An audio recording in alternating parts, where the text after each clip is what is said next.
Welcome to the latest edition of Pre-Snap Read.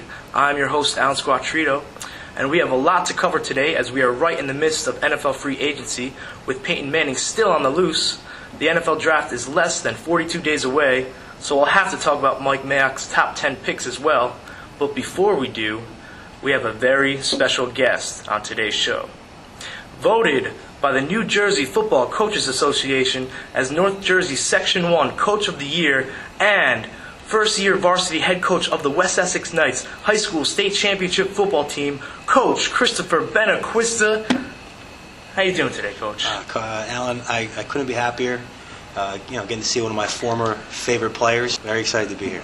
Congratulations on the success this past season, and thank you for being here. Got a couple questions for you. Sure. Now, out of the 8 state championships the West Essex Knights have brought home in its history of high school football from the start of 1974, you have been a part of 6 of those state championship teams. That's incredible. What was it like to win a state championship this time around as a first-year's head coach? Well, first of all, nobody's luckier than I am to be a part of this whole program. I played here in the 90s.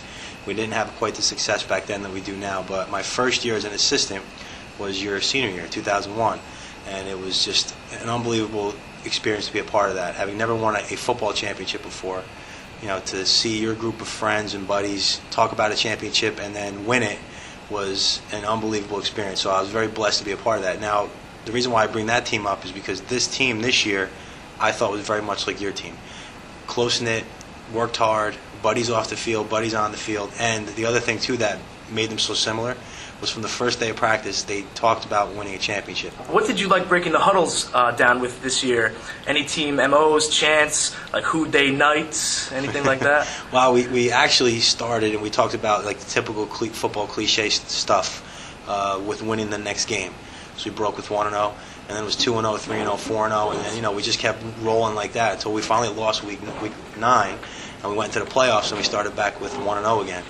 Besides for the coaches you have played for and coached alongside with, were there any NFL coaches that influenced you throughout the years?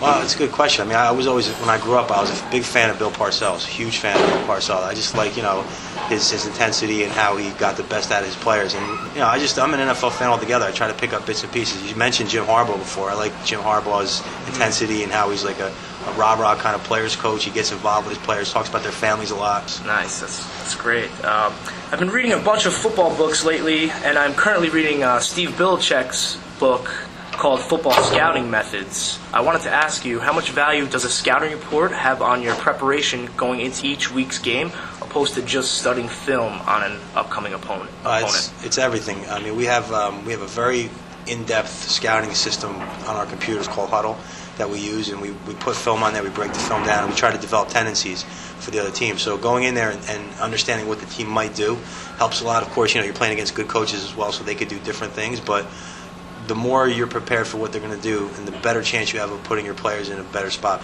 So you beat the Riverdale Golden Hawks 32-14 in the championship this year, and you caused them to turn over the ball 5 times in the game. That's 1 less turnover than they had all season. Now, I know your D-line must have brought a great pass rush on Tim Barnes all game, but were there any plays your defense called out prior to a Golden Hawks snap?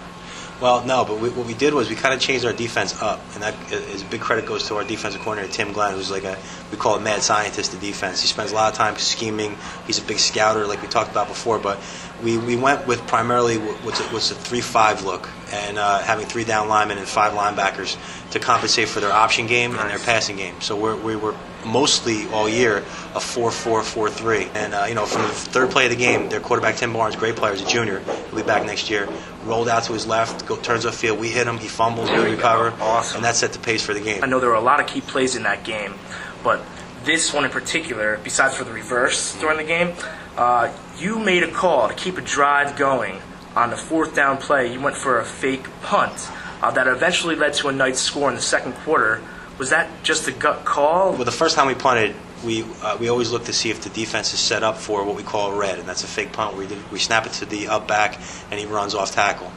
So that's the first thing we look for, and if we see it, we know later in the game we have it. But our players executed every play that we called. I mean, there's not one that I can think of, and I've watched the tape 50, 60, 100 times maybe. Awesome. there's not one play that we called that they didn't make. So, you got to give it credit to, we were prepared, and, we may have coached okay, but they played great. So That's great. Just want to thank you so much for the time, Coach. Good luck the rest of the way, and especially April 1st, the big date for you. So good luck with that. And there you have it, everybody. Don't go anywhere, ladies and gentlemen. When we come back, we will narrow down Peyton Manning's landing spots to just one and give you the latest news, what's trending in NFL free agency. This is Pre-Snap Read.